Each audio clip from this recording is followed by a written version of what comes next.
Be better. Okay, we're now recording.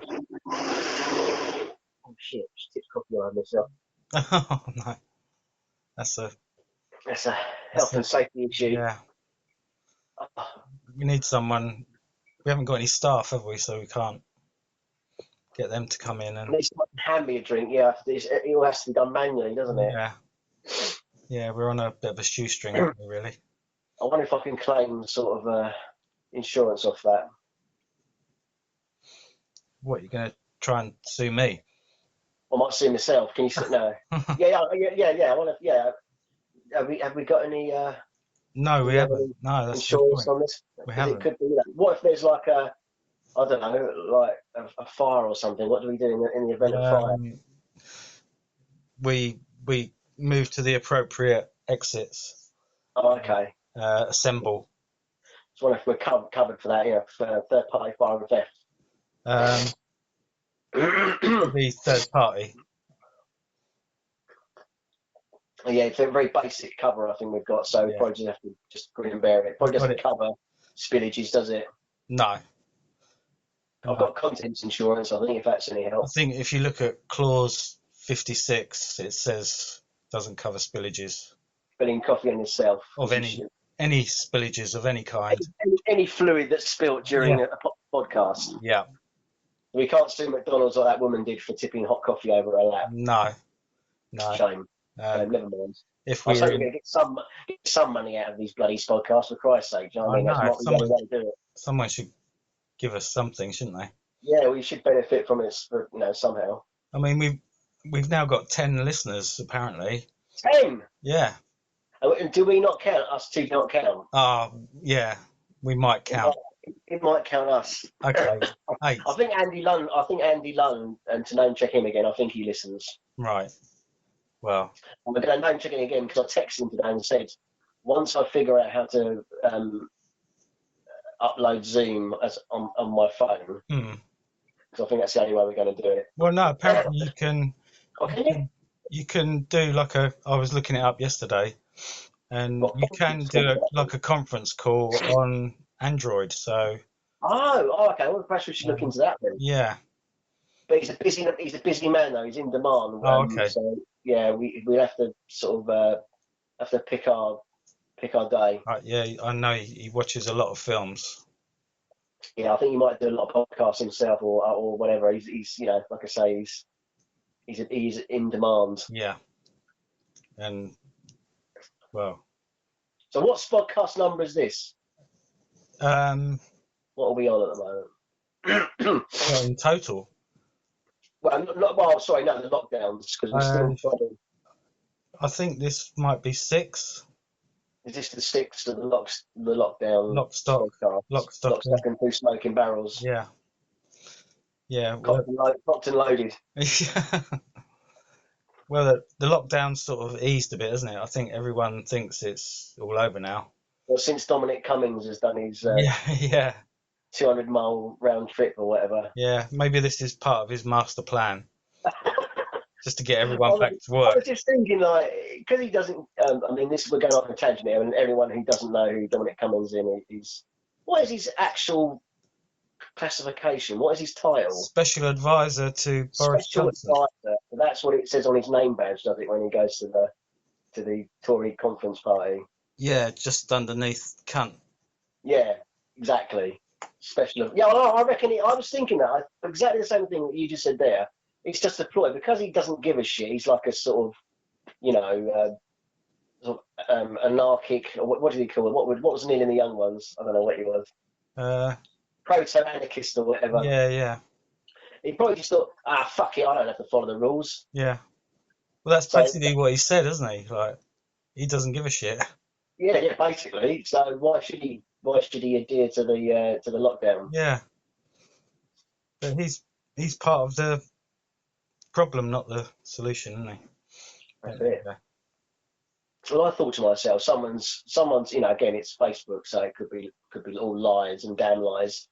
But someone said, and I thought this as well, like surely he's got a nanny or someone close by, or an aide or whatever they have. These people, he Yeah. didn't have to drive all that way to Durham, did he? From No.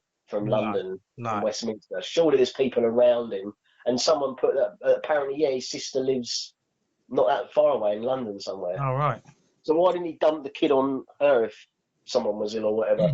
So it was his wife, wasn't it, who I had think it was his wife who was ill, wasn't it? Yeah, and they worried about the child. I don't know how many he's got Mm. or how old this child is. I think But it's quite young, maybe really, 4 or 5. yeah, possibly. Yeah. Mm. Okay, so, but surely it's more dangerous to drive all that. Potentially more dangerous to drive all that way.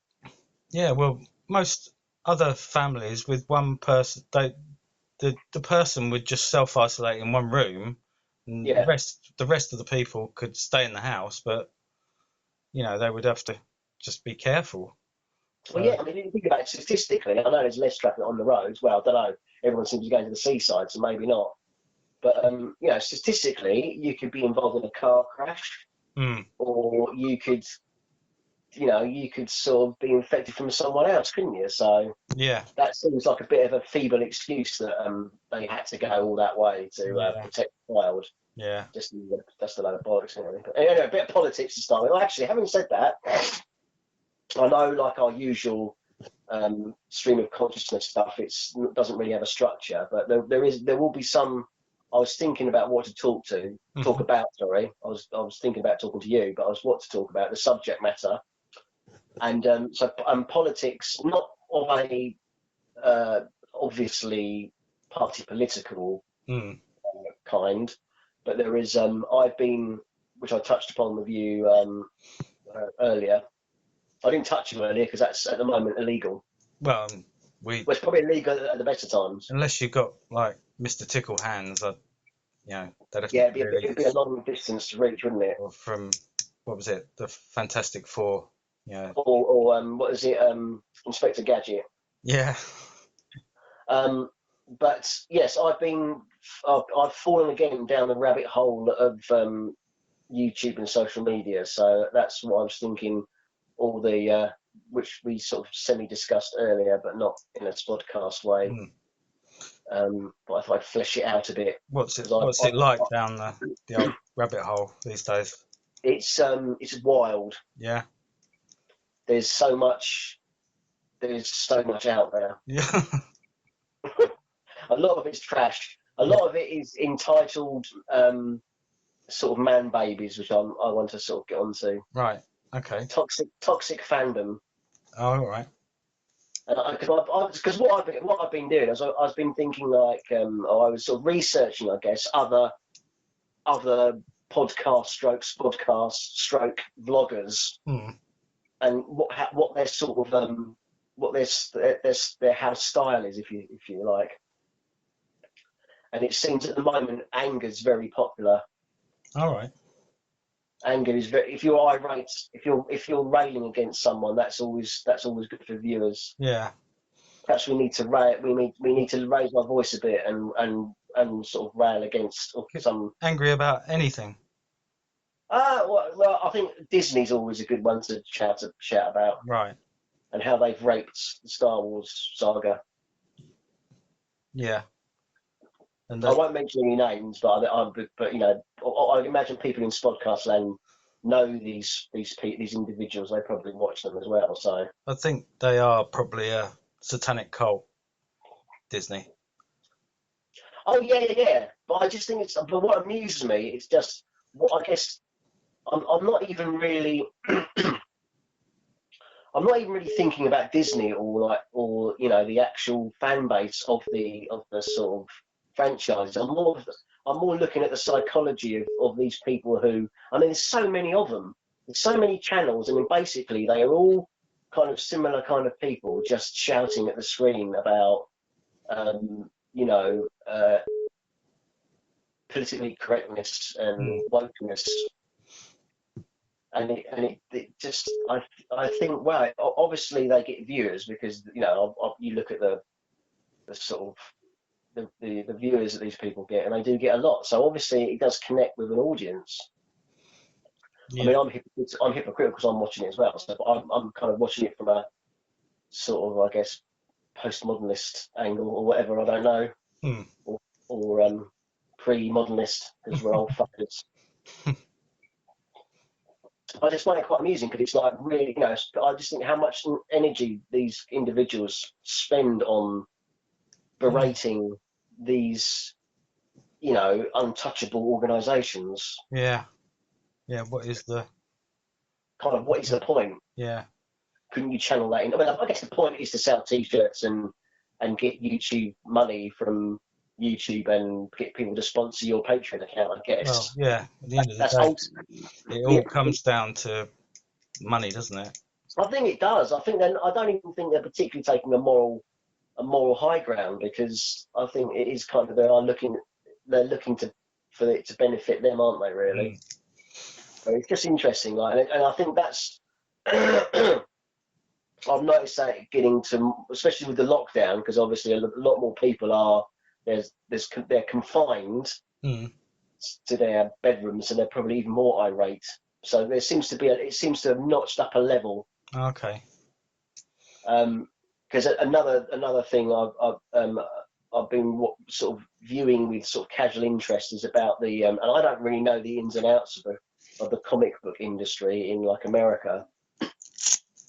And I've only really learned little bits about it by watching these sort of YouTube videos. But by all accounts, it was a monopoly, and the company that basically distributed comic books, there was just one company, Diamond. They're called Diamond Distribution. Right.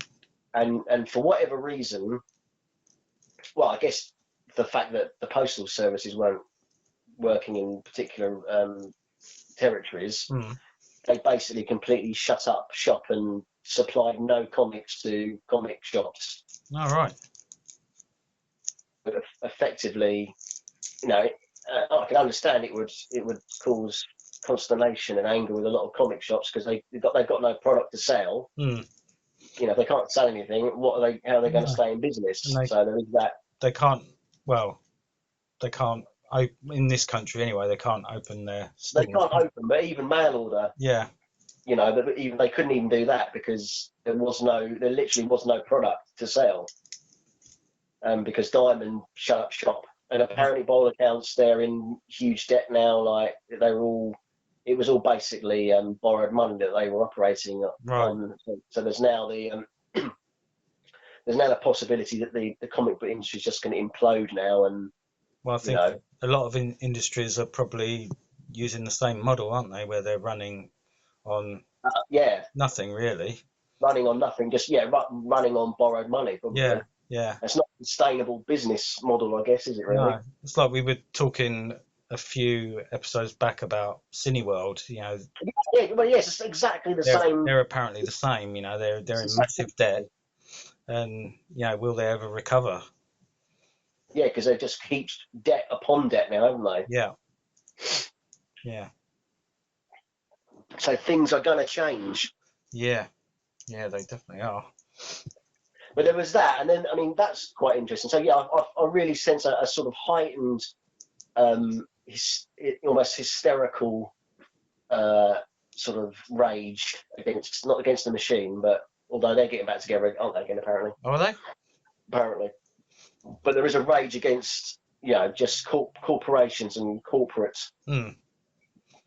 entities. Yeah. But they do seem to be there. They are the ones that get all the viewings and all the listens. It is a real right. Yeah, probably Bill Hicks would say that's a really good angle. Really going for that. What did he used to say? That's a great market. Yeah. The sort of enraged white nerd male. It's a good market to go for. Yeah. So has that caused the rage to build in you, watching all these? I think I'd probably get sort of residual rage. Yeah.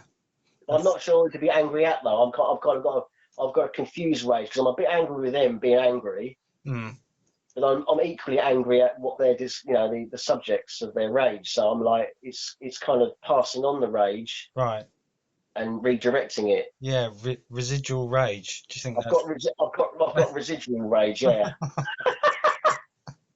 I think this will be a phenomenon. Is there an ointment for that or something? Probably, yeah. I might have to go to the GP when they open again, It sounds or they are open. sounds quite nasty. No, I should go to A&E and say, like, I think I've got residual rage. Yeah. Have you got anything for it? They might just say take 2 ibuprofen and go home and have a sleep. Yeah, probably. Or run it off. What are you doing in A&E when there's a pandemic on? Yeah. You've got that will make them angry. Yeah. So that's how the residual rage spreads. It'll just perpetuate. It's like, it'll be like 28 days later, won't it? It's like it's just everyone's going to be raged up. That film was probably far more prophetic than they ever knew at the time. Yeah. Because that was the rage, wasn't it? I know they were kind of like proto-zombies, but really it was just they were really raged up people, weren't they? They just wanted to smash things. That make quite a good film, Residual Rage. Well, we should sort of we need to sort of copyright that, don't we? Yeah, it sounds like it could be a death metal band as well, couldn't it? That'd be a great hardcore. Yeah, we're Residual Rage. Yeah. I can see it all now. Well, you could do the whole thing. You've got the band, the music, the T-shirt, the spin-off movie, the comic book. Just cover all your bases. Yeah. I like it, Mill. I think you've got this Residual Rage. Got gold. I hope it's not terminal. Obviously. Terminal Residual Rage. That's the first album. Yeah, the Residual Rage Terminal. It's all coming together now, isn't it? But so yeah, that's something I've been just like. It is quite a fascinating YouTube. It's really coming to its own, I think, within the last few years, maybe, because it used to be quite dull, didn't it? And there wasn't, there was a few nerds on there or geeks just talking about, oh, look, I bought this DVD the other day, but now it's like quite there's quite a lot of fairly high quality, the way it's done content. Yeah. Well, there is still a lot of money to be made in YouTube, isn't there? And apparently so. Yeah. Apparently so. Yeah. I was even reading about some guy. I mean, I'm not naming any names or anything, but basically he was doing vlogging, I guess what you want to call it, or like film reviews and commentaries, kind of like some of the stuff like we've done. But he's gone back and re-recorded it with someone else. Oh, right. So he's going back through all the back catalogue of movie commentaries, and he's got someone else in to do it now. Oh, so the person who he used to do it with is really feeling quite dejected and snubbed. Redoing the same one? I don't know if he's redoing all of them, but he's redone a few apparently with a new person. Oh, right. It's kind of like being jilted, isn't it? Yeah, yeah. It's like split. I mean, if you ever that's the thing now. If you ever put another one on another podcast and you use someone else, it is like being cheated on, isn't it? Yeah. He's probably got residual rage as well. Well, he must have, because he posted that he was pissed off about it on the internet. So he obviously has got residual rage. So yeah, it is a bit. Oh, he's found someone new, has he? Someone funnier, a bit younger, maybe. Yeah. So it's a risk, isn't it? It's a risk. It is. I'm feeling a bit dubious about getting Andy Lunn on here now, though, because. Well, yeah, it's like that's kind of like a threesome, isn't it? Yeah. That's the equivalent of, who goes first. Oh, I don't want to think about that. It's like, I don't know, and feeds into all our different personalities. Maybe you're a bit more tentative, and I'm a bit more assertive. Yeah. So there might be a bit of rough and tumble, a bit of tuckering. But yeah, so it could be like a threesome where it ends up being a really big mistake and you regret it in the morning. Like wife swapping. Or putting your keys in the fruit bowl. Yeah, I've never done any of those things. No, just to emphasise. Yeah. So yeah, we should probably not with you or Andy Lunn or anyone else. well, not knowingly or not that I remember anyway. No. I mean, the 90s is a bit of a blur, but I'm pretty sure I remember that. Yeah. Yeah. Oh dear. But maybe we should maybe we need to discuss like Eyes Wide Shut or something appropriate. Yeah. Yeah, that'd be a good one. But yeah, while it's getting a little bit it's a bit heated and a bit amorous. This is another thing because obviously, what YouTube has kind of suggested to me is, I know we're talking about going back to the 90s or whatever, weren't we? I think in the previous one or the one before, how this lockdown has kind of made us reminisce and nostalgic for that time for some unknown reason. Probably did, because of the haircuts, the ever increasing curtains that are growing. Yeah, it is a bit like the land that time forgot at the moment, isn't it? The world. It is. But I've been sort of another YouTube reviewer of movies, or kind of a nostalgic look back. He looks back at, I can't think of his name now. I think he's called Minty. He's an Aussie guy. Right. Worth watching. He's quite, he's got a good style. But he was reviewing, and when we were talking about, weren't we, the other day when you came over, and we did obviously observe 2 meters social distancing before people, complain. We were talking about So I Married an Axe Murderer, weren't we?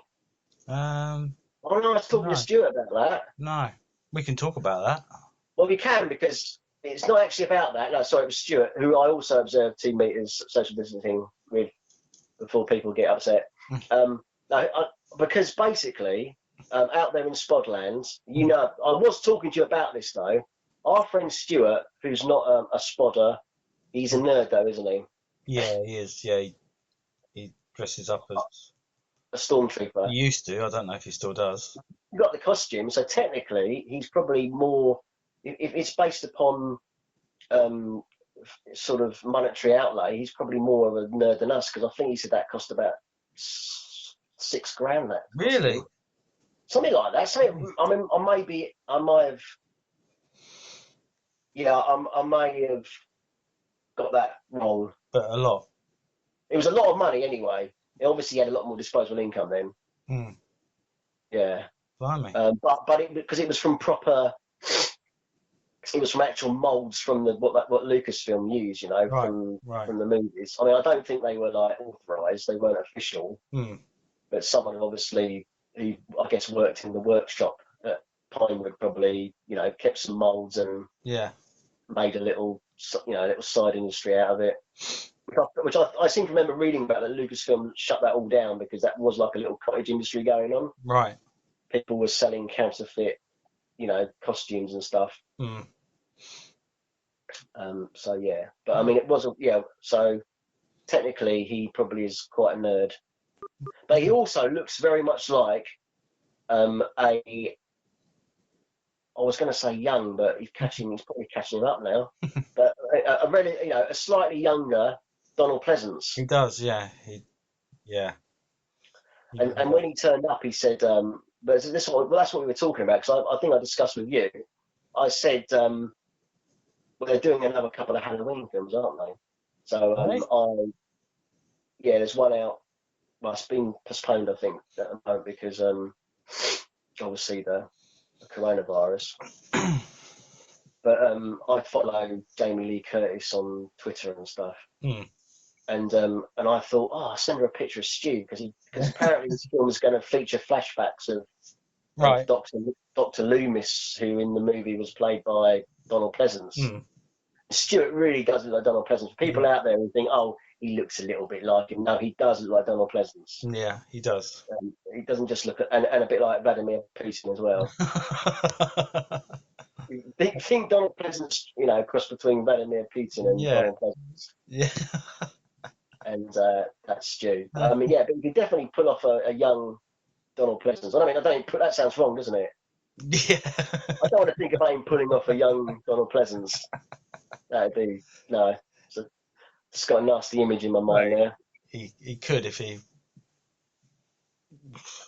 That's a bit like William Shatner fighting William Shatner in the Star Trek series, Yeah, isn't it? yeah. He kissed himself in I think it's the Undiscovered Country. Oh, did he? Yeah, because there's an alien in it who was played by Iman, David Bowie's Yeah. wife. So technically, didn't kiss himself because she's like a shapeshifter, and Oh, okay. she changed into him, and While then I while he can't was remember who's. while he was going in for the kiss. Yes, Yeah. yes, that's exactly what happens. Yes, Yeah. yeah. So, because I guess by touch, if you touch lips, then she can absorb Ah, right. whatever and can and morph into him, I guess. Yeah. So then there's the old gag of I think Bones has got to shoot one of them and he doesn't know which one's which, Right.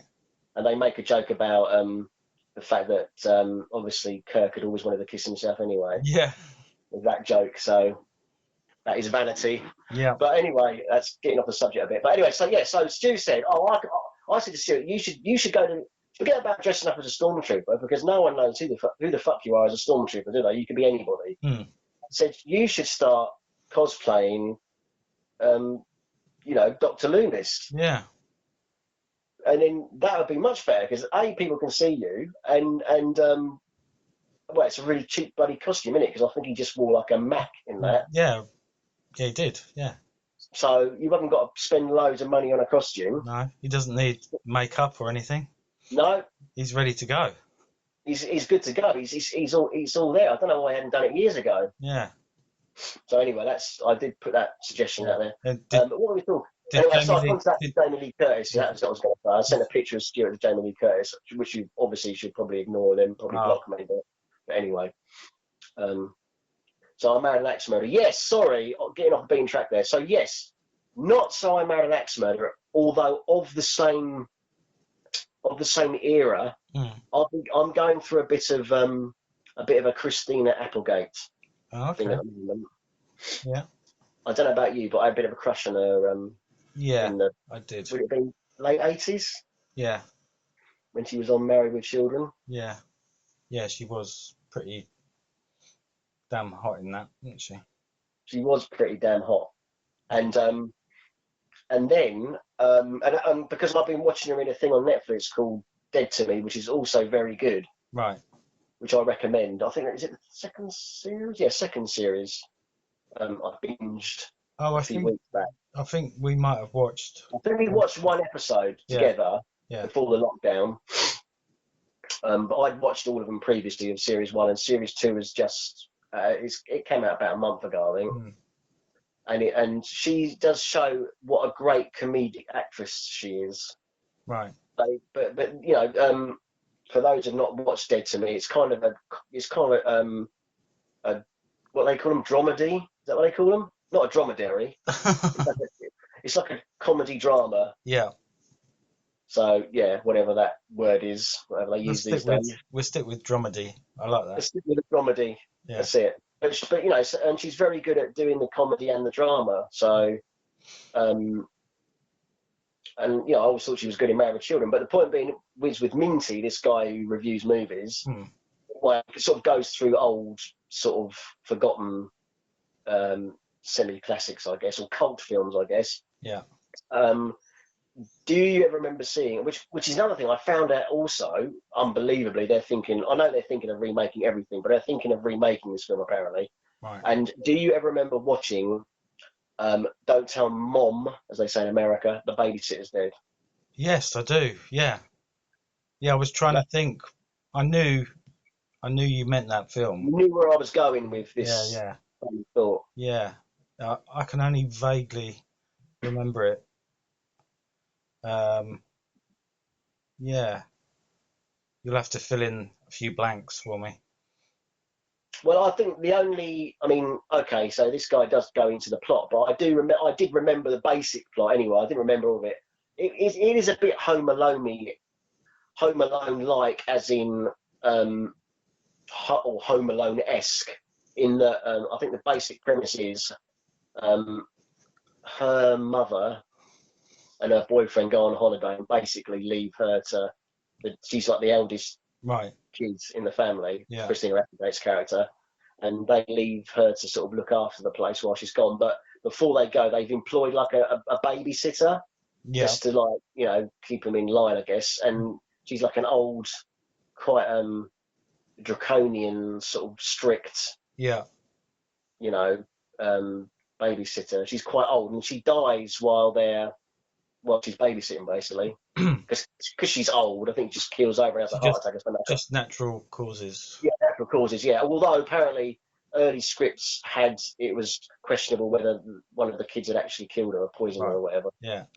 So, but then they had to dispose of the body, and so basically they're left unsupervised. Right. And then it goes then it's a little bit Secret of My Success, where Christina Applegate gets a job in a high flying company to earn money and support the family while her mum's away, sort of thing. How long have they gone away for?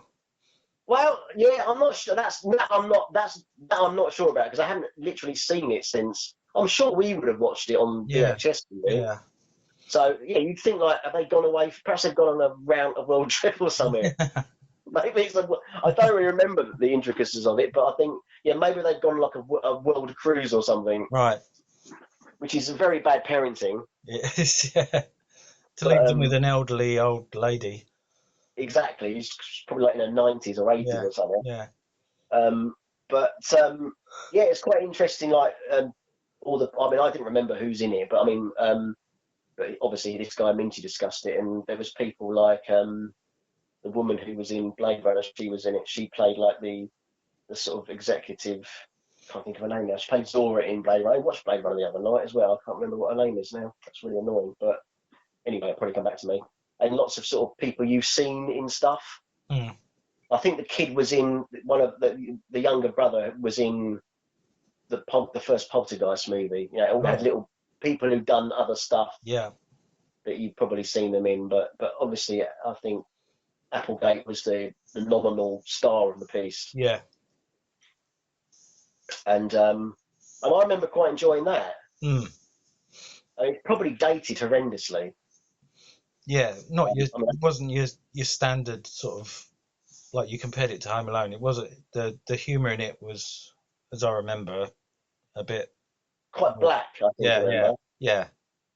And that's probably what it shared a little bit with So I Married an Axe Murderer. It had that kind of black comedy. Yeah. Apparently it was going to be a whole lot darker, but it was sort of softened for the to get mass appeal, basically. Mm. But yeah, just an interesting kind of snapshot of the 90s. Lots of shoulder pads and things like that, and it sort of reminded me of. It sort of kind of rekindled those for Christina Applegate. Mm. Not that she's an unattractive woman today, but I was going to say, how's she looking? Yeah, she's looking all right. I mean, I guess she's. How old was she in? Would she have been our age or a bit younger in? Maybe a bit younger, a little bit, not a lot. Probably not a lot. I don't know. She's probably about the same age as us. I don't really know how old she is, but yeah, probably. But no, she's weathered rather well. I mean, she has had a lot of health problems. She's had breast cancer and that. Yeah, that's right. Yeah. Yeah, she had a mastectomy, double mastectomy, I believe. But well, good luck to her. She came through all that and still, has got a very vibrant career. Because I think she kind of fell off the sort of. I don't remember. Subsequent to Don't Tell Mom or Mum, I don't remember being in an awful lot of stuff after that. No. Kind of fell off the map a little bit, but not unless you remember anything. Do you remember her being in it? No. So I don't know why did she fall out of favour a little bit. But I tell you what I did was quite striking watching her in clips of this. I'm not going to say Mom because it just doesn't sound. Don't Tell Mum. It doesn't sound convincing me saying Mom. That she's got a very close resemblance to Juliette Lewis. Apart from the hair colour, yeah. I don't know. Maybe it's just me because I had a little bit of a thing for her as well. Yeah, Juliette Lewis. But something I think it's the little nose. It's got like a little button nose, and the eyes are quite like a little pixie nose. Yeah, little pixie Yeah. nose, slightly feral looking Mm. eyes. Yeah. Um, so I wondered why she wasn't casting more stuff, but maybe I'll do a bit of research because she must have done stuff. It's probably just stuff that we haven't seen. Mm. Yeah. So I might see if I can dig up some, because that's another thing I've been doing is digging up old. I've been going through my sort of movie back catalogue and What? sort of reminiscing. And I watched The Empire Strikes Back again last Oh, night. okay. No, that's not a '90s film, but I forgot to mention to you the other day that on the radio, on Radio 4, there was yeah, a program, like a documentary on there about the making of, I'm sure it was Empire Strikes Back. really, Yeah, it was really good. Like, I'm not a Star Wars fan, really, but it was really interesting. It was done at the time, and it yeah, was this guy spoke to like all the people involved, and there was like loads of really interesting anecdotes about like how they made it, and things that went wrong, and yeah. Because it was the 40th anniversary, wasn't it? That's why it's been oh, getting a lot of right, well, media that traction. yeah, and it sounded quite chaotic, the actual production of it at the Well, time. that's what I was. What was I watching? I didn't hear. I mean, that's the thing you heard on radio. What was I watching? Was it one of the extras on the DVDs? I can't. It might have been, but I mean, I think famously the film, like you just said, they had a lot of problems with the effects and stuff, Yeah. and the budget did spiral out of control. And I think Lucas had to put a lot of his own money. Well, I mean, he bankrolled the whole thing anyway, I think, but because they've always said they're the most, because he had autonomy, didn't he? After Star Wars was so huge, Mm. I think he pretty much had autonomy what he could do. Yeah. And by what I've heard, about Empire is that he basically bankrolled the entire movie so he could keep his hands on the merchandising Right. aspects of the films. The spin-offs and the because I think there was a bit of battling between Fox and him because Fox bankrolled the first film. They took a chance on him basically. Mm. Although of course he'd had success with American Graffiti, but so I think they were.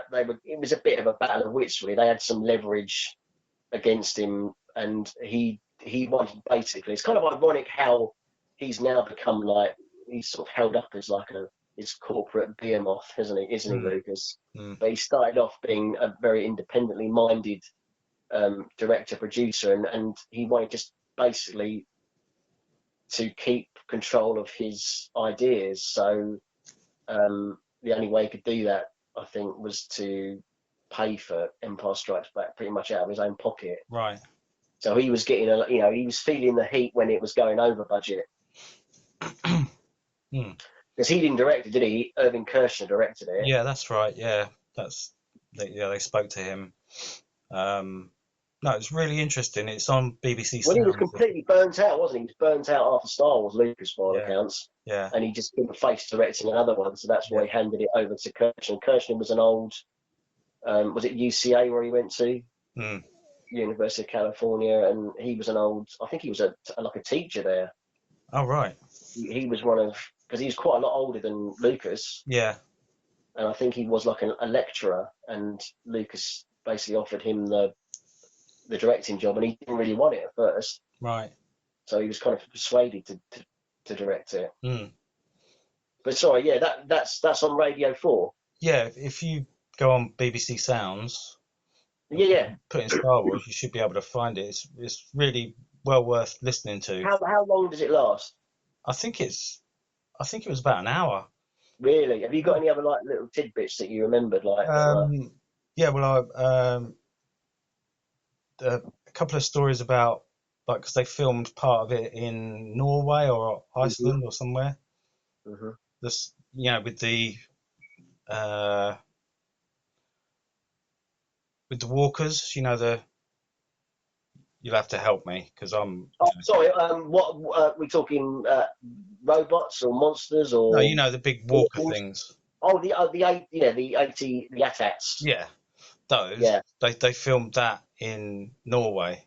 Obviously, they were Oh, models, yeah. but they obviously had to film somewhere where there was snow. Yes. Yeah. And yeah, it was in. I think it was Norway, and I'm pretty sure it was. Yeah. they were saying that the assistant director, I can't remember his name, but he was like I'm pretty sure he was British, Yeah. and A lot of crew were, weren't they? Because yeah, obviously they filmed a lot of it in Pinewood as well. but The first film. apparently he never read any scripts of the films that he worked on. Oh, So, right. you know, he's supposed to know like the running order and like all the scenes, but Yeah. Yeah. he never read the script, so he didn't know Right. what was going on, and he was trying to he got all the extras there, and they're trying to uh, he's trying to tell the extras. Well, a lot of them were like, was it Norway or were they Swedish? A lot of them didn't speak English, did Yeah, they? that's right. Yeah, either Norway or like some Scandinavian Yeah, countries. country, yeah. And he was like saying, right, so this shot is there's going to be a big monster and it's coming towards you. And all the Norwegian or whatever they were extras were like, it's not a monster, it's It's an attack. yeah. And he's like, no, it's a big monster. The big monster's coming from over there. Because he You look hadn't at it, read the script. and yeah, you're So effectively, the extras knew more about yeah, the script than he did yeah. in the scene. And there was another story about Harrison Ford. He had to go there for a scene or something, Yeah, yeah, yeah. and the weather was really bad. You know, there was really bad snow, and all the roads were sort of impassable. He'd had to get on a train or something, and the train had been delayed. And he was traveling with someone else, and when they got on the train, whoever it was who was handling Harrison Ford had Yeah. given them, because it was so cold, given them a bottle of vodka for the journey. Yeah. So when they arrived on set, they were totally pissed. And, and then he was waiting around like, you know, he didn't even know why he was there.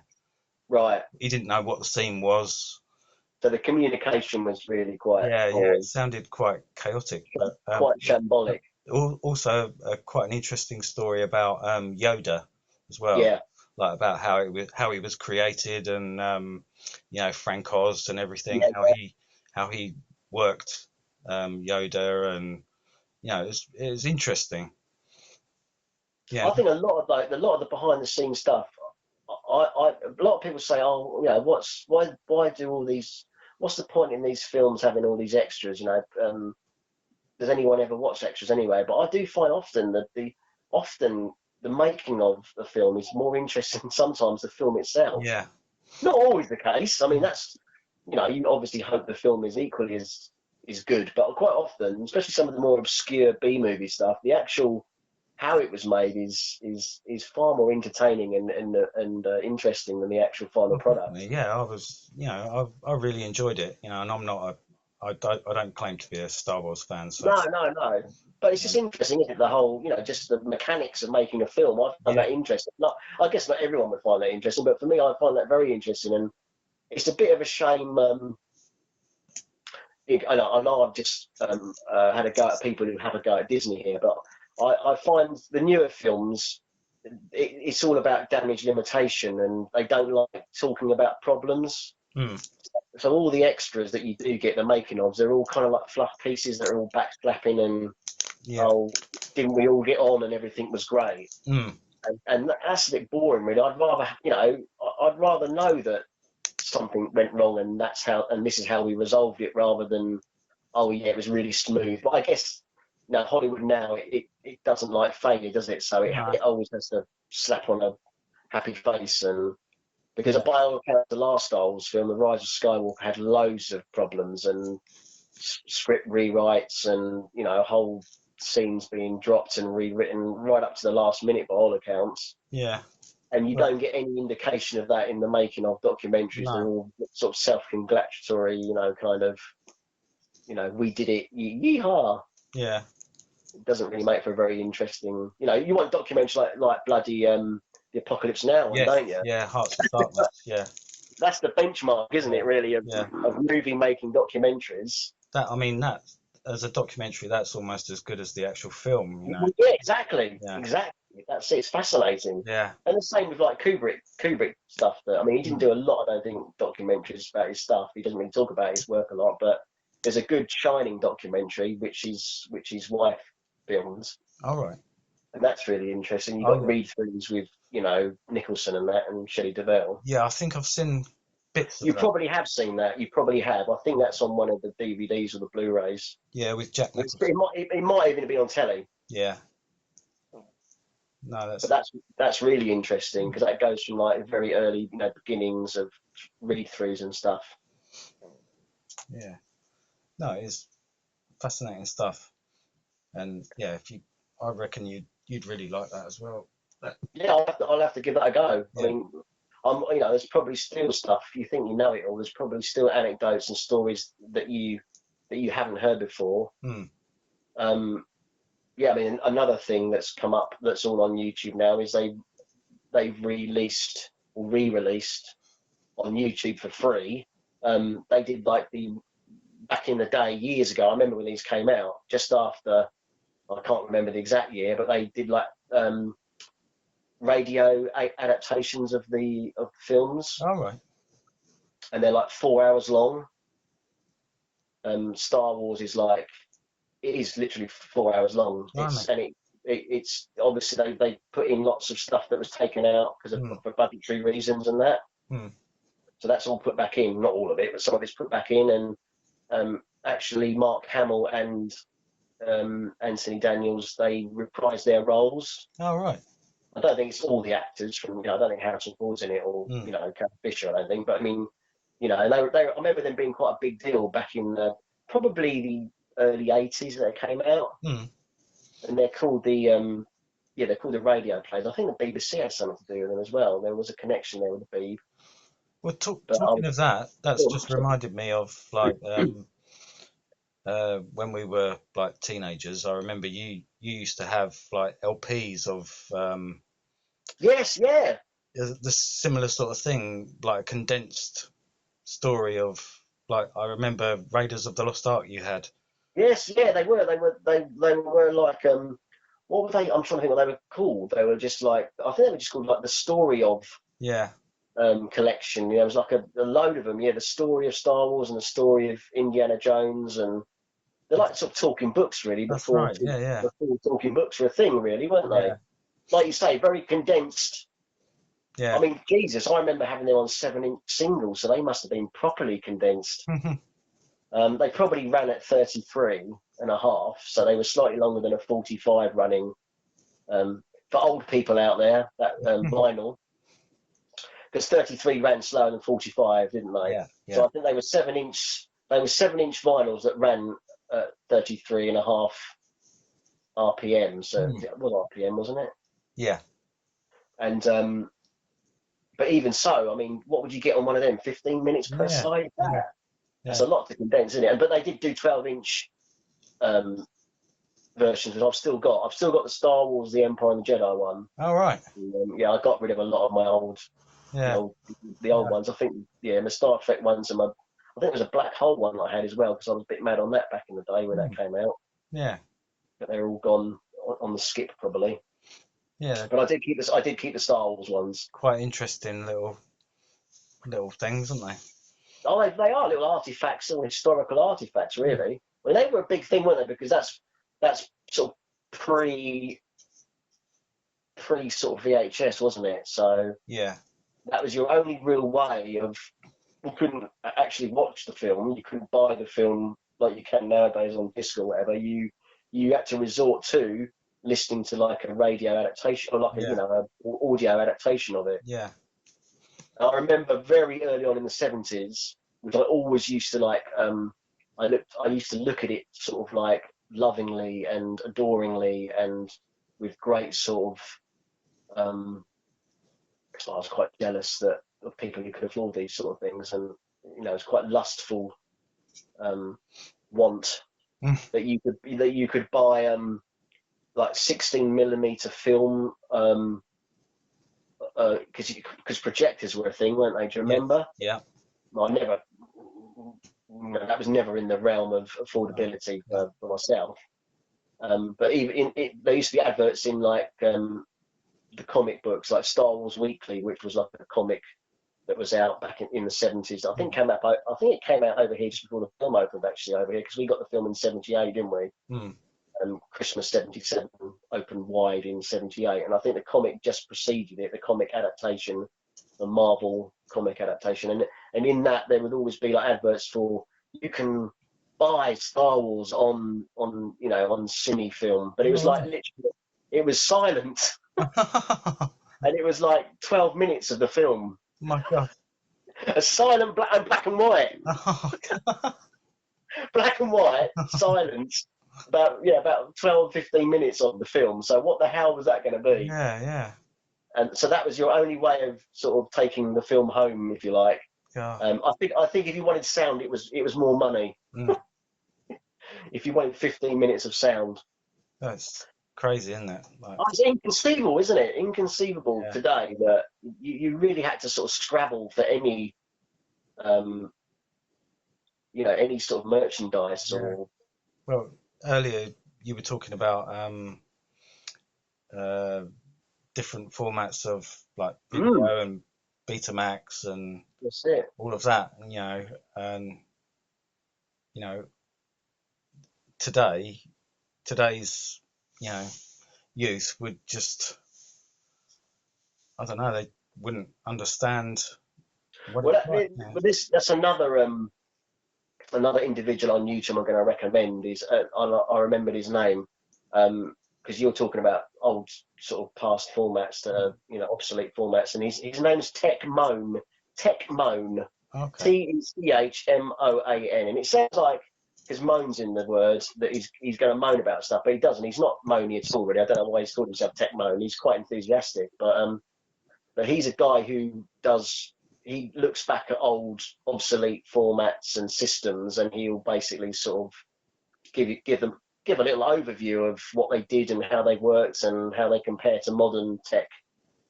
Yeah. And they're quite fascinating. I was watching some last night, and there's something very therapeutic about it. Like people taking apart stuff. I think we were talking about this the other day, Yes. Yeah, we were.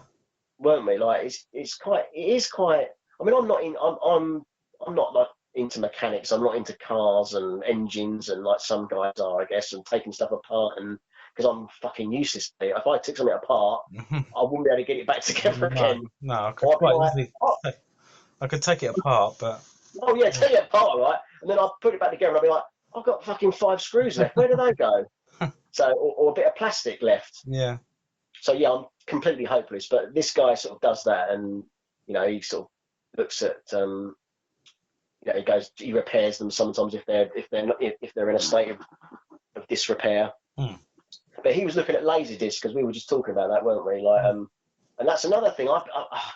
Because we've got so much time on our hands at the moment because obviously furloughed or whatever, or just not being able to work, and we're in the lock-in, and yeah, just I've just been going on eBay, and I've not been buying stuff. I've just been looking at like what's out there for sale, like laser discs Hmm. and old dead formats, VHS pre-cert VHS boxes when they were like really like over here. People who, if they're listening in America to us, very early on in sort of the VHS lifespan in the UK, films have always been classified. Like there's classification all over the world, isn't there? Hmm. Films have always been classified by a classification board, and a sort of a self-appointed or government-appointed body that Yeah, certificates movies. But I think it was pre 1984 when we had the Video Recordings Act passed in law over here. Um, basically films on video were not classified. Yeah.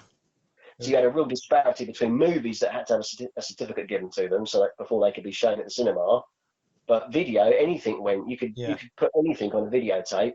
It was like the Wild West, wasn't it? It was like Wild West. Like it was the video nasties and everything. The video nasty thing, and that was all that all came about because of the fact that movies weren't classified on VHS for probably a good 5 years, probably. Yeah. So you could get all kinds of stuff like Cannibal Ferox and all the video nasty stuff that's considered video nasty now, all the cannibal movies and Texas Chainsaw Massacre, and zombie movies, Dawn of the Dead and Flesh Eaters and all those kind of movies. And there's a real marketing pre-cert VHS because they're very sought after because they haven't got the horrible British Board of Film Classification logo slapped all over them, but also they quite often came in big. You probably remember these big sort of, the big boxes with the nice big artwork. And some of them go for really crazy money. Yeah, they do. Yeah, I've looked myself. Just interesting, isn't it? Like what's out there. Yeah. I remember buying a pre-cert copy of.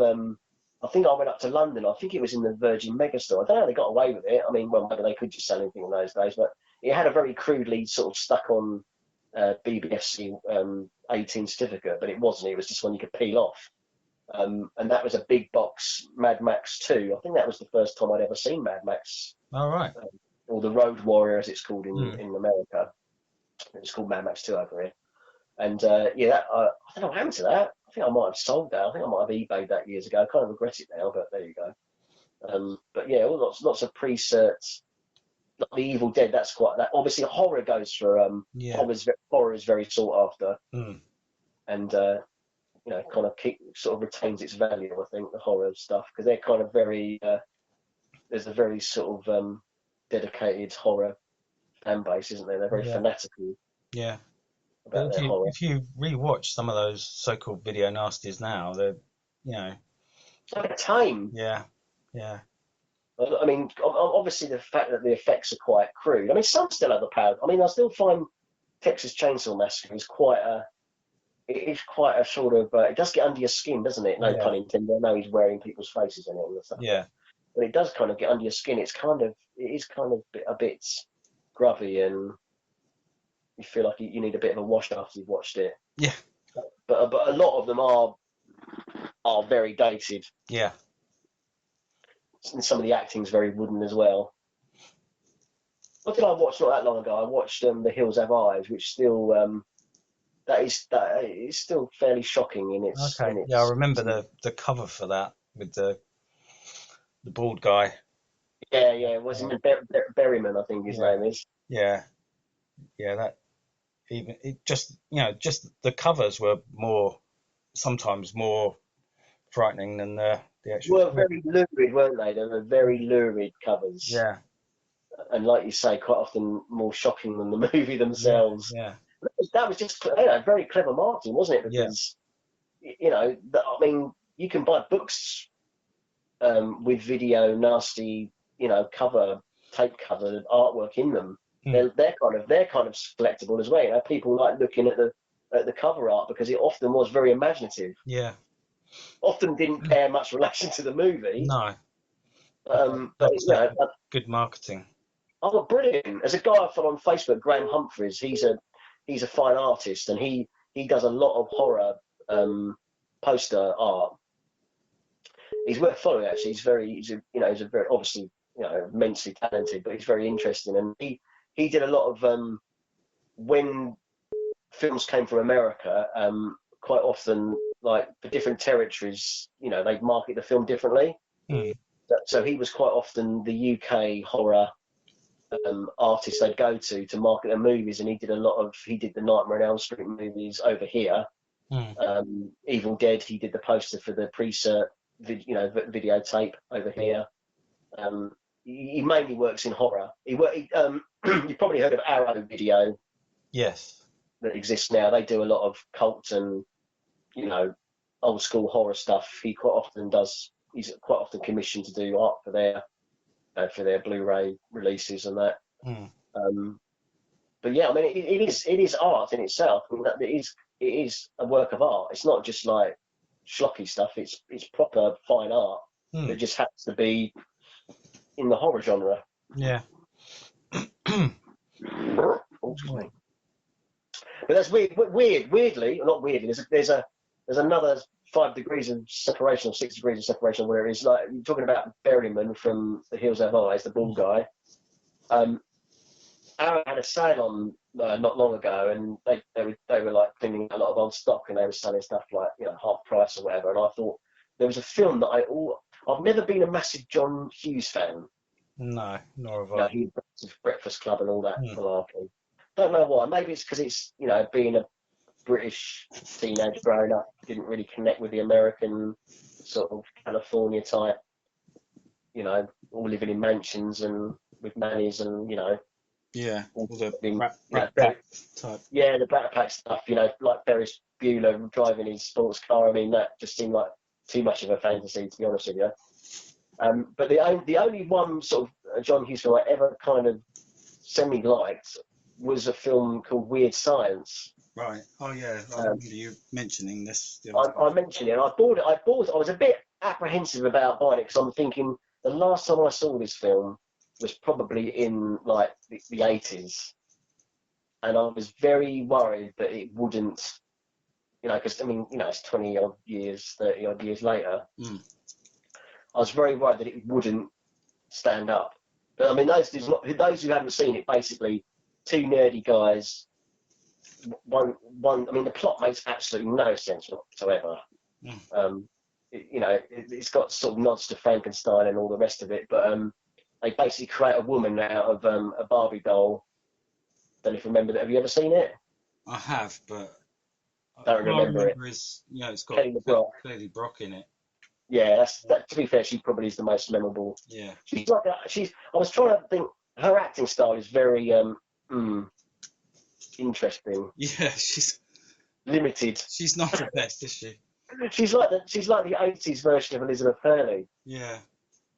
She totally reminds me, like, obviously she's English, but like it's very wooden sort of performance. She married really. Steven Seagal, didn't she? She did marry Steven Seagal very famously. Yeah.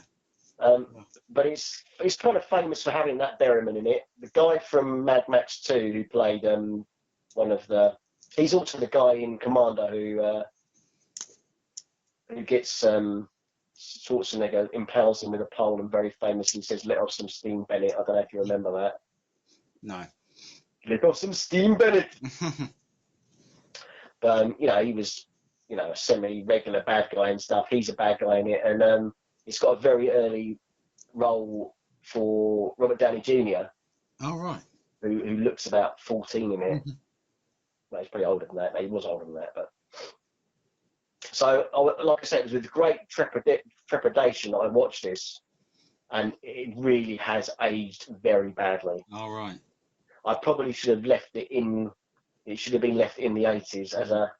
Did it cost you very much? No, it's I don't know, £5 or something. Okay. But it's just. I mean, whether it's just I don't know, because obviously the sexual politics are slightly dubious.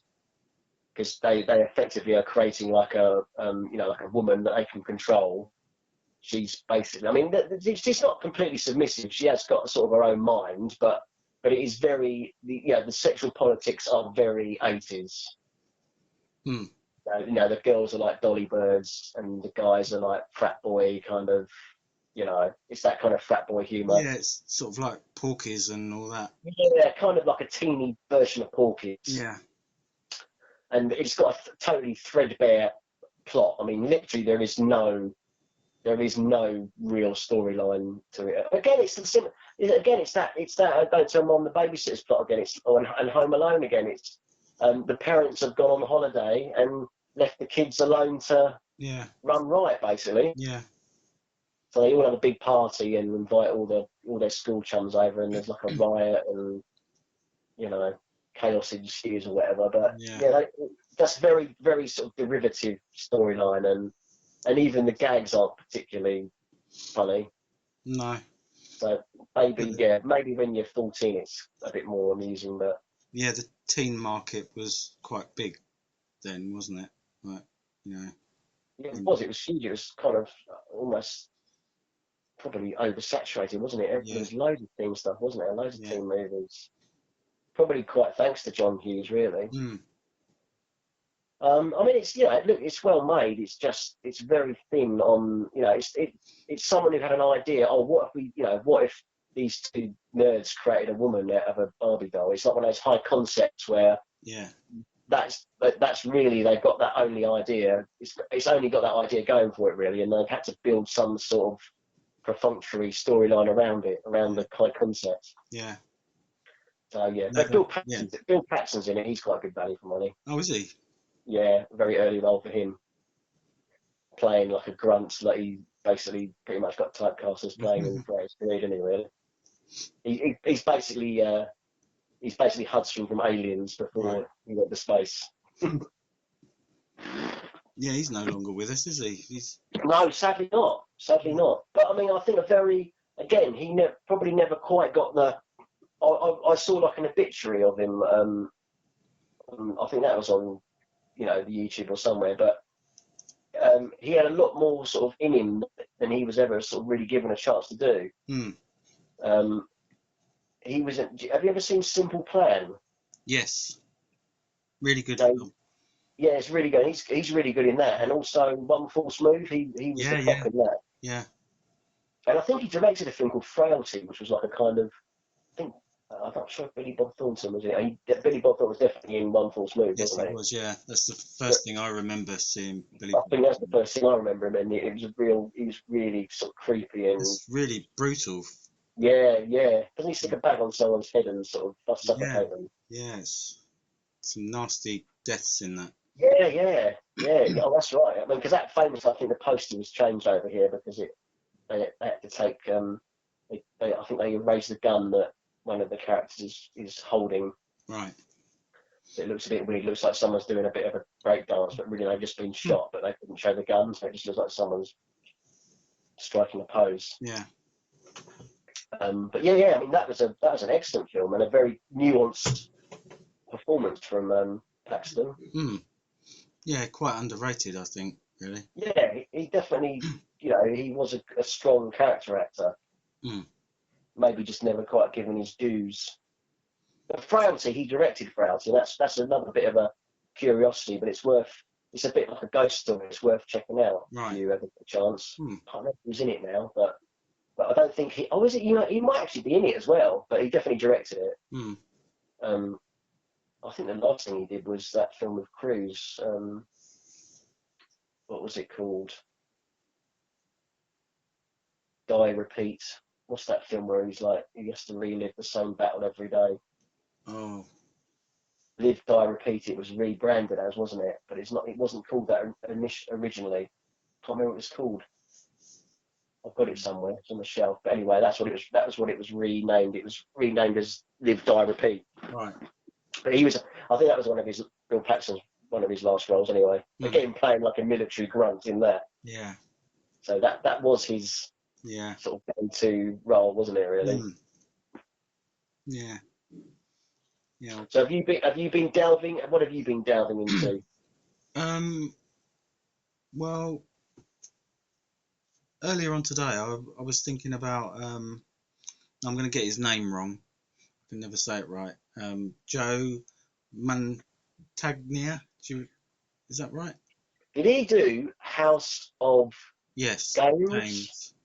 And Not House of Cards, which I always get it mixed up with. What was House of? That was a thing as well. Was it House of Cards? yeah, House of Like Games. It's House David. of Games, isn't he? Is he a cards shark in that? Yeah, I think he's like a. I think he's like a grifter. Like a con man. Yeah. That's right. And that's a David Mamet. Yes. Yeah. Yeah.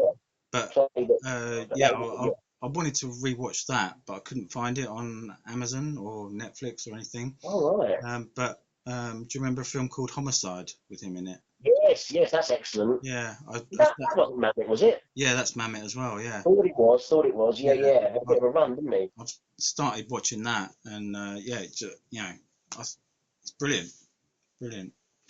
Yeah. Is he still going? Is he still about? He is, yeah, yeah. Does he do mainly TV now? He was in that. What was that? Criminal Minds. Have you seen that? It's like he's playing another like FBI. Is that a TV series? Yeah, Yes, that's right. I thought I'd seen. I thought I'd seen him attached to something on TV. yeah. I've not watched that. I think I've What is that on Amazon? I don't know what that's on. I mean, it Oh, was okay. on normal television. Yeah. Yeah, Homicide's on Amazon. Yeah, Have you been watching that? yeah, yeah, That's kind of police corruption, isn't it? yeah. There's a lot of dodgy dealing and double dealing. I seem to remember in that. That's right. Yeah. I've not seen it since we probably watched it back in the 90s, but I do remember it being very good. Has it got a bit of a twist? Um, Have you watched it all yet? no, I haven't. No, I've only Right, watched right, like 20 minutes of it, but it's very good. I think quite often with like those. I mean, my memory of it is like House of Games is quite vague, but I seem to remember like Mamet's film stuff, or a lot of it. There was always like a bit of a switcheroo. And I don't mean like the M. Night Shyamalan fucking crowbar twist ending, but I mean, I seem to remember like with a lot of his characters, you thought they started off. It seemed like they had the upper hand, Yeah, and then they would have the rug sort of pulled underneath them, and there'd be yeah. like they'd be completely sort of destroyed by the end of the film.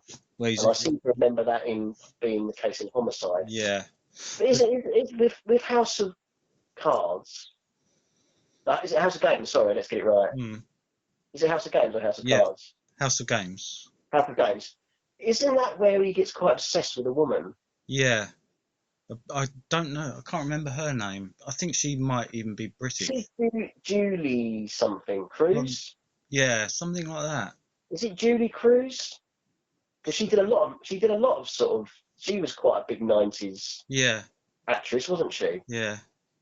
And Well, doesn't he get quite obsessed with her? Like, and then she kind of does a dirty on I him. think aren't they both sort of doing each other over? That's it. They're both con people, aren't they? Yeah, Yeah. He becomes quite obsessed with her, doesn't he? yeah, And it kind of completely sort of. By the end of it, he's like completely destroyed, isn't he? yeah, yeah. Yeah, he's very good on relationships, isn't he, between people and. Oh yeah. I mean, oh god, totally so acutely written his characters, aren't they? Yeah, He certainly understood the human condition. yeah. Is he still alive, mate, or did he die? No, I think he's still going. He's still going. Yeah. It was Sam Shepherd who died, wasn't it? Not that long ago. Yeah, Yeah. yeah. And they're of a bit of a similar sort of ilk, aren't they? Like writing ones. Well, I always thought Mamet, and I'm sure, I don't want to put words in your mouth, but I always thought he was kind of like the American Pinto a little bit. yes, definitely. Yeah, Kind of that style, quite staccato-y kind of. And there's like a hidden sort of the words, there's more to it than Yeah, you're right. in the words. It's almost like there's a hidden code, isn't there, under the dialogue? Yeah, yeah. No, he's very good. I used to love sort of David Mamet. It's very methodical. It's almost like a sort of watchmaker's sort of methodicalness, isn't it? Yeah. With his writing. Yeah, and because he's he's predominantly a playwright, isn't he? Yeah. That's his. So a lot of his things are quite stagey. Yeah. On the screen, like Glengarry Glen Ross. Yes. That I need to watch that again. Actually. Yeah. I'm not sure I've got that in any format. That's like an acting masterclass, isn't it? Oh my god! I mean, there's no weak performances in that film, is there? No, Alec, the Alec Baldwin. Oh my god! Speech. What an amazing scene that is, isn't it? Yeah. And who's it? Jack Lemmon. He's brilliant in. Yeah, Jack Lemmon. That's it. Jack Lemmon. Yeah. Yeah, it's got a really good cast. Is there Spacey in that as well? Yeah, he is. Yeah, that's He right. was. Yeah. And Pacino, Yep. Yeah. sort of dialing it down, not, sort of actually, doing a very almost reserved performance in that. I Yeah, seem he to is. remember, Yeah, that's true. which he was capable of. Yeah. He used to be. Yeah. But having said that, you do need to watch, although it's a completely flamboyant, over the top performance in The Irishman, it suits that film. Right. So you need to watch that 'cause that's Yeah, I really good. will have to brave it. I I'll know. be interested in what you think of that because a lot of people I've spoken to didn't like it, Right. and I mean, and I really did. I don't, and I went to it quite sort of. I went to it ready to sort of not, dislike it, but just to think, oh, it's just, Scorsese doing the same old tropes, and Yeah. the whole gangster genre has been done to death, hasn't it? Really. Hmm. So I was ready for it to be quite stale and, derivative, but I didn't find that with it. But a lot of people have said, oh, it's really long and self-indulgent, but that kind of, it's almost like, well, you never watched a Scorsese movie before. Yeah. They are fucking long, aren't they? Yeah. I mean, I know this is particularly long, but I kind of knew what I was getting myself into. But I actually found the characters really fascinating. I mean, I know it's based on a true story and stuff, but Hmm. I just found it quite,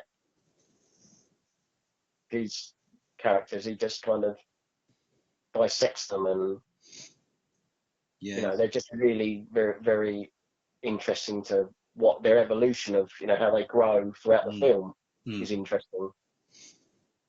Yeah. He's very good at making sort of quite unpleasant people human. Yeah, well, yes, that's. I mean, that's a really difficult thing to do, isn't it? Yeah. But no, he definitely does it in The Irishman. Yeah. I mean, ultimately, De Niro's character isn't a very nice character. He's not a nice person, Hmm. but he does humanize him, and you do kind of there's almost like a pain, that goes with him. You almost start to feel like a bit of, feel sorry for him, even though he's like a killer, effectively. Hmm. But yeah, that is a very hard thing to pull off, I would have thought. Hmm. But he does it with aplomb. Yeah.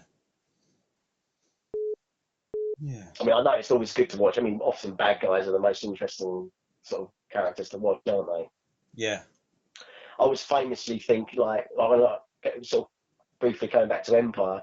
Like, I remember being a kid and watching Star Wars at the cinema, and I think when I was like 7, I wanted to be Luke Skywalker because he was the hero. And then I remember just a few years later, actually, I thought the hero's a bit boring. I'd rather be Han Solo because he's a bit of a rogue and he's a bit more interesting. Yeah. He's got a few more layers. Luke was just good. He was the goody two shoes, and Han had a few more. He was kind of a bit of an anti-hero really, and had a few more rough edges.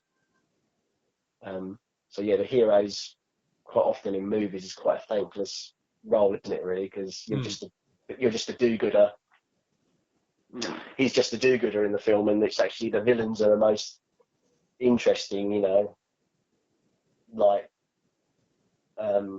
what's his name in Die Hard, Oh, and Alan Rickman. Alan Rickman. Yeah. Yeah, and Robin Hood, obviously Prince of Thieves. He was the best thing in that film. Hmm. But so yeah, so that's now what. Where, so did you say you found that on the you found that on Amazon? Amazon. Yeah. Yeah. Yeah. So I'll try and finish the rest of that. I think. And You think you might hit upon a David Mamet's yeah. Yeah. I don't know. revival? I don't know what drew me back towards that, but yeah. You do a retrospective. Perhaps we should Hmm. do a retrospective. Yeah. Yeah, I was listening to. This isn't really tying in with that, but I was watching the news and they were talking about obviously Cannes has been cancelled, Hmm. and what they're going to do. There is going to be some sort of virtual. I mean, it won't be the same, obviously. I mean, I don't think any stars are attached to it, but they're going to try and do some kind of festival because the market for buying films is still open. Hmm. So they're sort of, the buying. the buying part of it and the distribution part of it will still exist, because apparently a lot of deals are done, a lot of deals are sealed at Cannes. You know, people like handshakes, and people are taking their, because they talked to Ken Loach, and he was saying it will affect sort of independent filmmakers more, because that's like a marketplace for selling your film. Yeah. And without that, it's going to be a struggle to get any recognition for because he's won a couple of times, only Palme d'Or. Yeah. And it comes with a certain amount of kudos, doesn't it, winning one of those? Like with Parasite, that was, obviously won the Oscar this year, was that, or last year? This year, wasn't it? Yeah, there was the BAFTAs and the Oscars, wasn't there? But they did manage to squeeze them out, didn't they, before the lockdown? And I mean, that all because of its Cannes win, really. That's what generated the interest in the film in the first place, because it won a Palme d'Or, and people took notice of it. It's Korean, isn't it? Parasite. I have seen it. It's a brilliant film. Yeah, it's Korean, isn't it? Yeah, but without that without the attachment to the Palme d'Or, it might not have got the traction that it did get. And then, of course, it won an Oscar, so it cemented it even more. So, I mean, I think it took him a huge amount of money. It took something like 250 million worldwide, which is mental for such a sort of low-budget movie. It is. It's almost into the blockbuster. Well, not quite, not these days probably, but even something. Basically saying it wouldn't have made that kind of money if it hadn't won those awards, basically. And there's probably going to be a lot of films that slip through the cracks. There was a bit of controversy about that, sort of getting the best picture. Oh yeah, because it was a foreign film, wasn't it? Yeah. People said it should have won best foreign film, but not film. But then, I guess, film's a film, isn't it? Yeah, yeah. They don't say, they haven't got an Oscar for film in the English language. No, that's right. It's a bit sort of xenophobic, isn't it? Really, it's just a movie. But it probably was just the, Oscar trying to be more inclusive. Probably it probably was a very cynical move by them.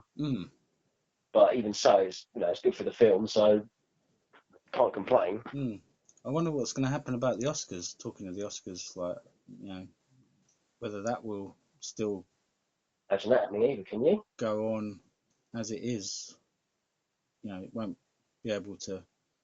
I mean, what's that? Next year, isn't it? Yeah, I suppose it's a way away. I suppose it's in the realm of possibility. I suppose by then. But it would be a bit silly. It'd look a bit funny if everyone's walking up with their face masks on. Yeah. And I don't know when they pick the movies, but Well, yeah, of course, yeah, picking them. There is like a window, isn't there? Yeah. So that is a very good point. That could sort of upturn it a bit, capsize the boat. Yeah. Do you remember that film? Sorry, this is just coming to my mind. I'm sort of thinking about Netflix, and there's a film about a guy. I can't remember, the title's escaped me now. But what's the film with the guy who basically, him and his daughter? I don't think you've seen this. I can't remember. Tell me if you have seen it. But he basically he completely lives off grid. He lives in the woods with his daughter. Oh yeah, I saw that. Yeah. Did you see that? That? Yes. Did you? Okay. Yeah. Where did you see that? Did you rent it out? It was on Sky. Oh. Yeah. Is it called Leave? Not Leave No Trace, is it? Something like that. Yeah. Is it something like that? Yeah. Was it any good? It is really good. Yeah. Because it's coming on Netflix next week. Yeah, it's worth. I was quite keen on seeing it because I quite like the actor in it. Yeah. No, he's really good in it. Yeah. Right. He's excellent. like a war veteran, and he's got PTSD. So. Right. Yeah. Goes and lives in. Not PDSA. No, not PDSA. Sorry, private joke there. Yeah, so he goes and lives in the woods with his daughter. And they evict him, or try to evict him from the woods, don't they? Yeah, because it's on, it's in a country, park or whatever. Yeah. And they put them in a house and everything, and he can't you know, he can't deal with it, can he? no, and he has to, he runs off again because he can't deal with it. Definitely worth watching though. Yeah, it is definitely worth watching. Good. Yeah. Yeah, I was kind of glad that was, because I was thinking of buying it, but I was thinking I'd rather, well, obviously not spend the money on it. So it's quite helpful that it is coming out next week. So I shall give that a watch and maybe report back on. Perhaps we could talk about that as well if we've both seen it. Yeah, I'd be interested to hear what you think. Yeah, it did interest me. I remember Mark Commode raving about it as well. Yeah. Which isn't always, of late, it hasn't always been an indication of quality, personally speaking. It's not, it's a very slow. Oh yeah, I don't mind that. But yeah, and the relationship between the husband, the dad and the daughter is very good. Yeah, I've heard she's really good at it, and the young girl. Yeah. I think at the time it came out, a lot of people were saying that she's sort of marked for, great things. I don't know what she's done since. Because was she an actress before? I don't know. I'm not even sure she was an actress. I could be wrong about that. I think she might have just been someone they auditioned. Who wasn't like, a trained actress type. But I could be wrong with that. But yeah. But you sort of sympathise with him. You can see why that simple existence is attractive. Yeah. I guess in a way it's quite timely as well. I mean, not obviously it came out a while back, but I mean, for the kind of way we're living now, it does feel like a bit of a simpler way of life. And I know it's been self-imposed on us all, but I kind of don't want to go back to how it used to be. No. Even now, it was quite nice walking, the roads being pretty much quiet. And now, even today, the traffic, there's so much more traffic. Yeah. And it's annoying me now. I'm getting residual rage again. It's like, bloody cars on the bloody road. Yeah, I know. And like we both live in small villages, and we've got a main road quite near, and in normal circumstances, you hear a lot of traffic, and it's been really quite special not to have any sort of peripheral noise. Yeah. But now it's all come back, and it's quite sad, really. It was nice just hearing the birds when you woke up, Yeah. And now you got fucking big lorries trundling by and tractors and I know tractors got a job to do or whatever, but I think you still had the tractors going by, but you didn't have the big articulated lorries using our little road as a bypass. Yeah. And that's real kind of a shame, really. But, well, they've said, haven't they, like pollution levels have dropped to, unheard of levels. And now that's just going to all go up again, isn't it? Yeah. And they say, they want us to sort of cycle more and do all the rest of it. I can't see that happening. No.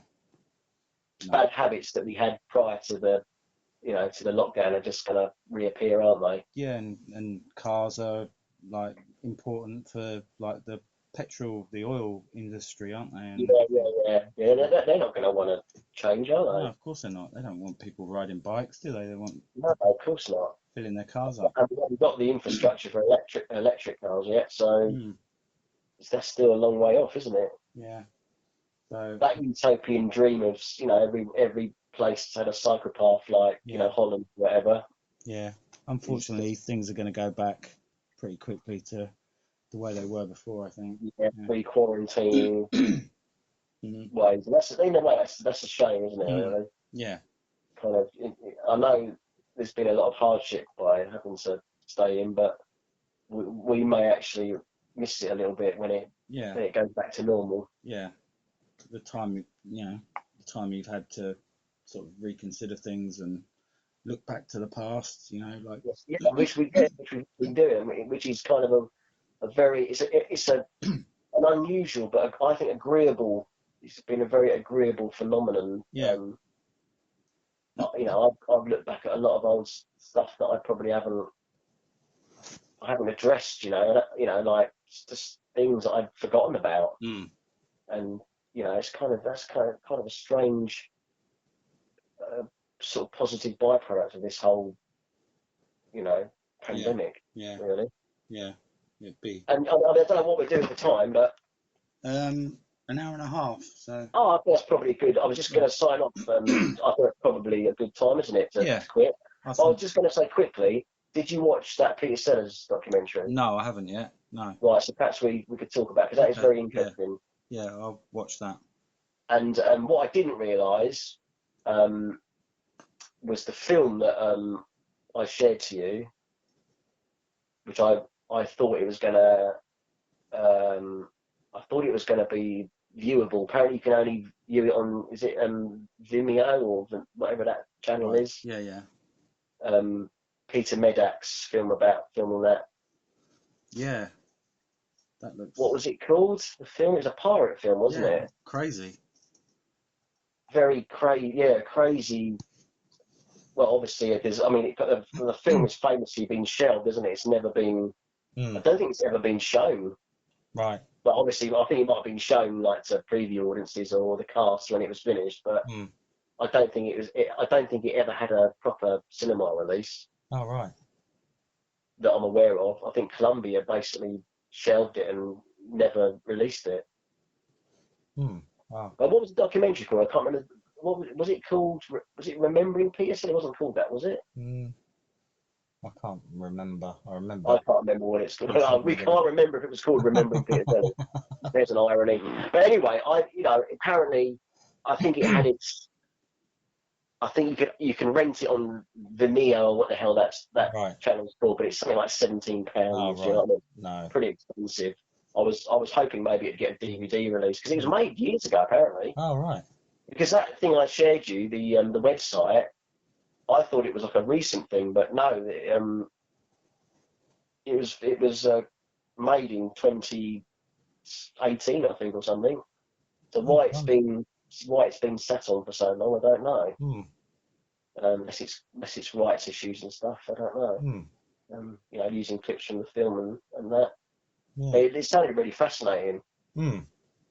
Because it had a sort of who's who of British comedians, isn't it? It's like Milligan and obviously Sellers sort of headlining it all. Yeah. Well, but I remember I read that because I think it was a Guardian interview with Peter Medak, and apparently he just split up with, I can't remember one of his wives, on the day before he came to set. Oh, right. So he was really depressed, like all through it. Right. And he just didn't want to be there, basically. Yeah.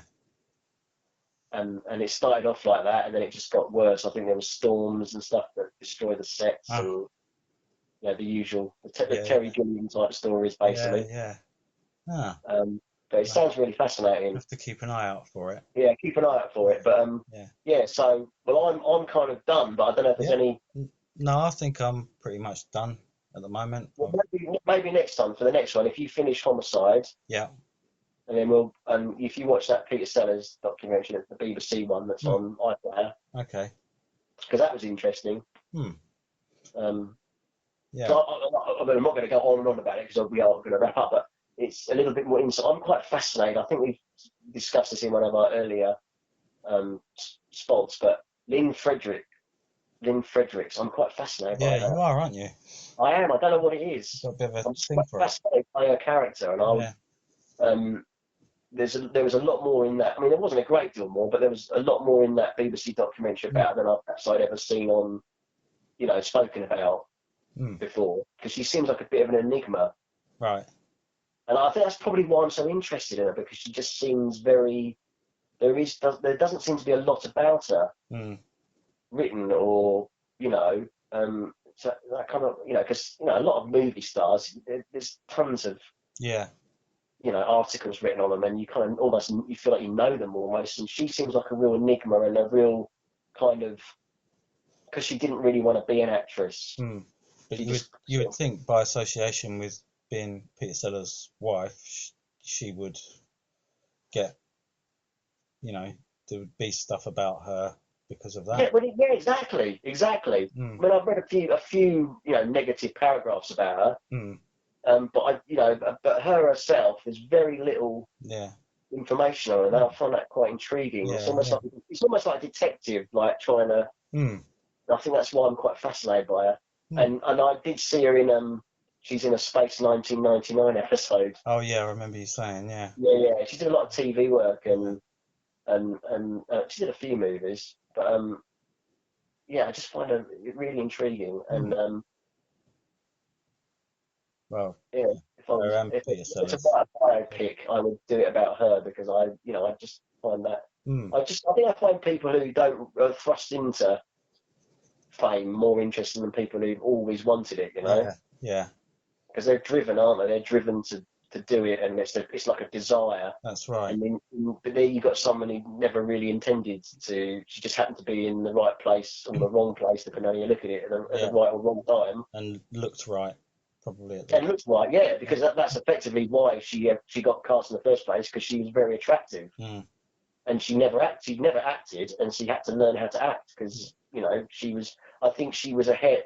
What my understanding is, she was the daughter of one of the on-set hairdressers. Oh, okay. That just came to the set one day when she was very young. She was like 13 or 14. Right. And some producer went, "Oh, your daughter's really attractive. She should be a model, or has she ever done any acting?" And by all accounts, she always wanted to. She thought she was going to be a vet or something. Oh, right.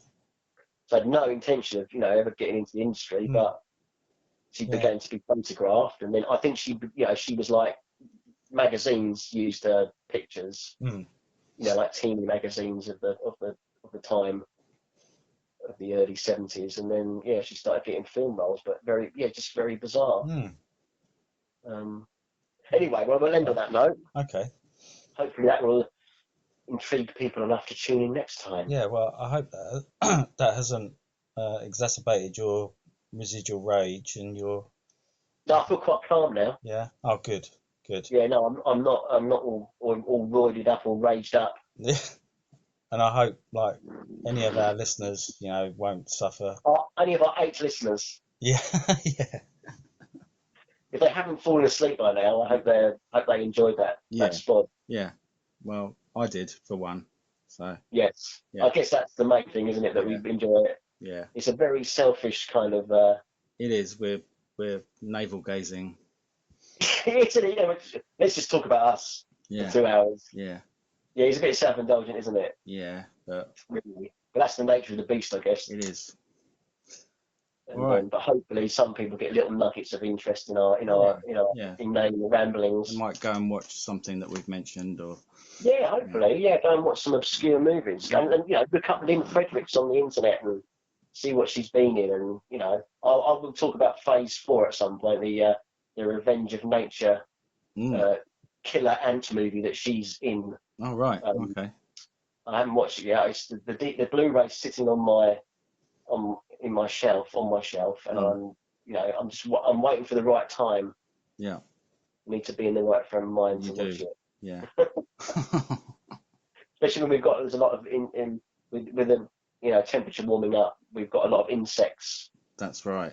Yeah. Snapping around at the moment. I think I've got something. I think building a nest, like a wasp nest somewhere. I can hear her at night tapping on like through the walls. Oh right. Maybe not watch it tonight then. I was going to say it might give me nightmares. Yeah. It's just a little bit too close for comfort at the moment. So I'll have to sort of wait for the right time to watch that. But anyway, I'll sign off. Okay. Actually signing off. Thanks everyone.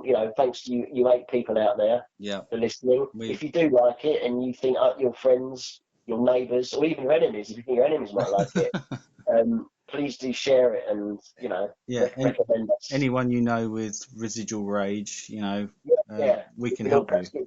It'd be like a help group. We could be like a self-help group, couldn't we? If you ever want to talk to us about your residual rage, we're here to help. So maybe we'll discuss more about toxic fandom at a later date, because I wanted to build up to that. I sort of danced around the subject a little bit, and but maybe a bit more. Perhaps it warrants a little bit more in-depth analysis. Yeah. I skirted over it, but I do find it's quite interesting. It seems a very modern phenomenon at the moment. Like lots of very, predominantly. I'm sure I'm generalising here, but it does seem to be predominantly white sort of middle class, angry people. Yeah. Male, did I say male? White, middle class, male, angry people. Shouting about Disney. They need to be helped. They should be listening to us, and we can talk it through. We're talking it through. We're more reasonable. Come on, let's increase the positivity and let's decrease the negativity. That's right. Yeah. All right. Okay. On that note, I should say fairly well. Okay then, Ash.